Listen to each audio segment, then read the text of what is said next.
नमस्कार बंधुगण, आपण मानकु YSR चैनल को स्वागत एवं अभिनंदन। आज आम जानिबा पिपली गछर महत्व एवं तार उपकारिता विषय रे।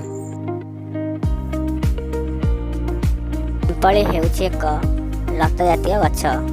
यह एक वृक्ष वा महावृक्ष को आश्रय करी ऊपर को उठी थाए एवं विभिन्न शाखा प्रशाखा फल आकार रे फली थाए।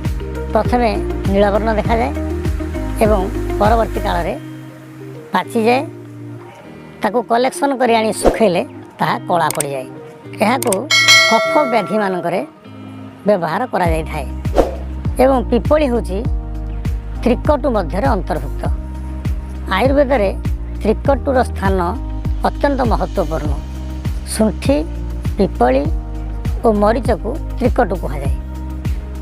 यह समस्त प्रकार कफ रोग को नाश करे, अग्नि वृद्धि करे बा क्षुधा वृद्धि करे एवं शरीर समस्त आम अंश दूरीभूत करे।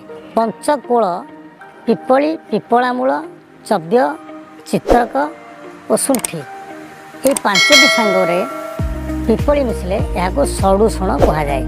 पिपली को आमे उद्भिद विज्ञान रे पाइपर लंगम कहा जाए। संस्कृत यहाँ कोणा, मागधी, कृष्णा ये सब कहा जाए। पिपली साधारणतः ओडिशा रे केवल नुहे सारा भारत में प्रत्येक घरे घर औषधि भाव में व्यवहार करा जाए।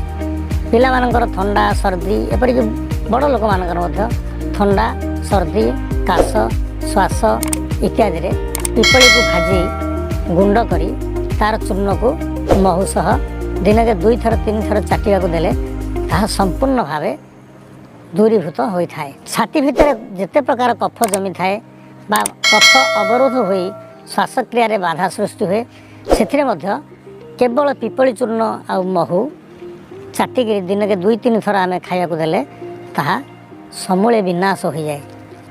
जो आम डाक्तरी चिकित्सा रे अनेक एंटीबायोटिक खाया को पड़े एवं बहुत पैसा खर्च करिया को पड़िले मध्य ताहा उपशम हुए नहीं। उपशम हेले मध्य अन्य पक्षरे अनेक उपद्रव सृष्टि करे। गुड़ाए एंटीबायोटिक खाइबा द्वारा शरीर मध्यरु उपकारी जीवाणु गुड़िक मध्य मरी जाती।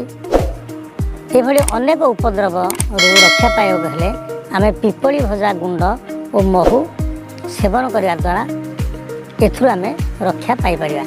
जेते प्रकार कफ रोग अछि शिरशूल नासा अवरोध एक कपाली मुंड बिंधा ठार आरंभ करी जेते प्रकार व्याधि अछि सबु व्याधि रे पिपली भजा गुंड एवं महू को आमे एकक भाव दे परिबा। यह व्यतीत मार्केट रे पिपली खंड नाम गोटे अवलेह मिलूची जहाँ को थरे के 5 ग्राम लेखे दिन को 2 थर उषुम पानी रे दिया जाय थाए बड़ लोक मानक पई। एवं छोट पिलांकर जदि दीर्घ दिन धरी थंडा सर्दी छाड़ूनी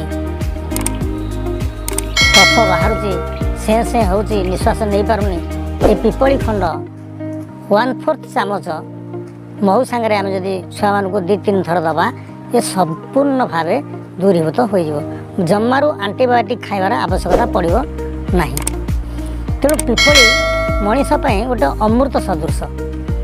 विभिन्न प्रकार प्लीहा रोग बा अत्यंत दुरासाध्य रोग मानक ये पिपली की वर्धमान जोग दि जाए। वर्धमान जोग हूँ आज यदि गोटे पिपली दवा काली जोड़े पिपली दवा तापर दिन 3टी दवा यही मात्रा जिते बड़े रोगर लक्षण जो डोज रे रोगर लक्षण संपूर्ण बंद हो जाए सेतिकी मात्रा 2-3 दिन रखला परे पुणी ताकू क्रमशः जो भली भाव वृद्धि करा जायथिला सेही भली भाव गोटे गोटे गोटे गोटे कमे बा ह्रास करी पुणी गोटे पिपली के आसवा को वर्धमान पिपली जोग कहा जाए।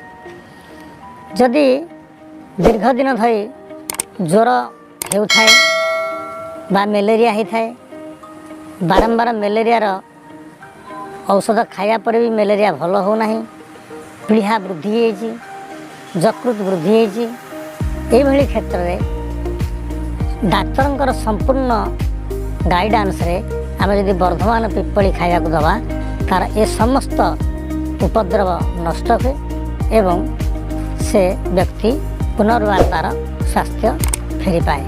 तेणु यह आमको अनेक विपद रक्षा करने संगे संगे अर्थ खर्च रक्षा करता है।